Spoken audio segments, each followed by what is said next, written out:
Well, hello everybody, and welcome to REDNECKANIZE, the home of the do-it-yourself trucker. When everything goes wrong, you gotta redneckanize. Hey there, thanks for watching. If you haven't done so yet, please go like, comment, and share this video. We appreciate your help to get our message out to everyone.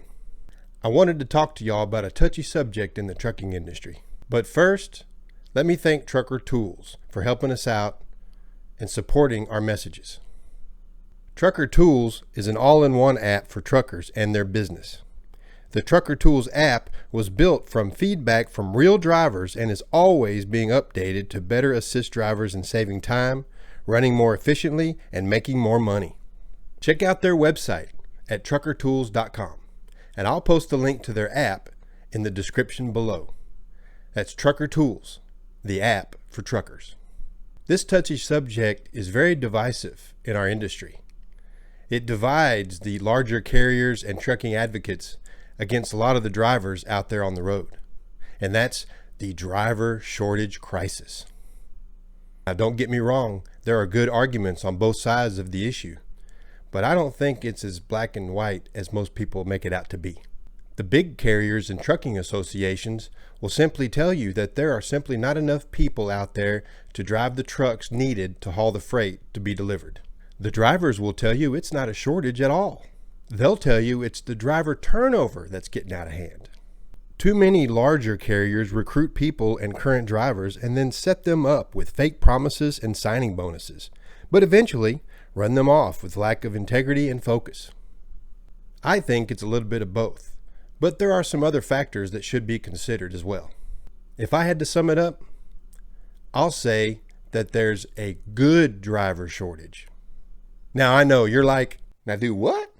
Isn't that what the big carriers are already telling us? No, that's what any trucking carrier owner will tell you in person. Even the smaller carriers are having a hard time finding drivers. There are a lot more smaller carriers out there looking for good drivers than there are big carriers spending millions of dollars on recruiting every year. And what I mean by good driver shortage is, although we do see drivers quitting for greener pastures and then getting disappointed, we also see drivers getting fired for accidents and violating DOT rules and company policies.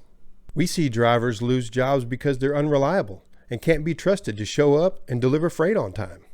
One of the biggest reasons a driver will be terminated is for too many accidents. And I know what you're saying.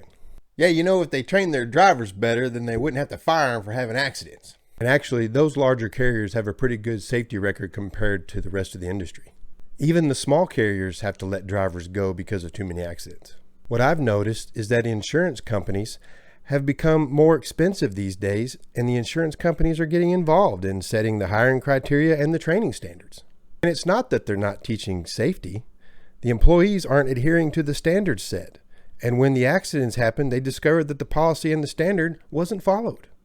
I've been in the industry since 1997, and that might not be that long compared to most, but that is long enough to be on both sides of the issue. I was in the dispatch office a short period of that time, and I've had to be on the giving end of those "we have to let you go" meetings. Most of those meetings were dreaded. However, there were a few that were cherished. Every job has those individuals that just can't cut it. They're not reliable at all. But trust me, those big carriers give those drivers a lot more leeway than those smaller carriers can afford to.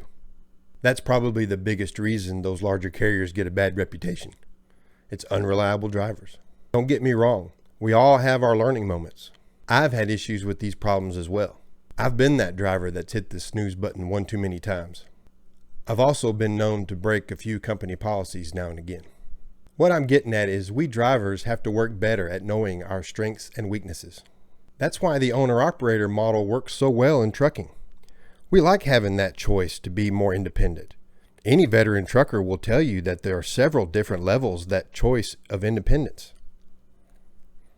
However, we need to understand that whichever level we choose, there are still rules to follow for that level.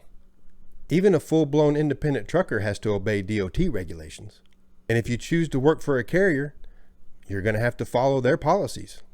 If it were your company, you probably wouldn't have those rules, But would you let someone work for you that didn't follow the rules you set? It's your company.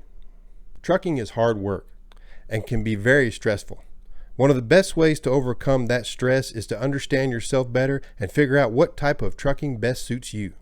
So don't buy into the hype of the massive driver shortage.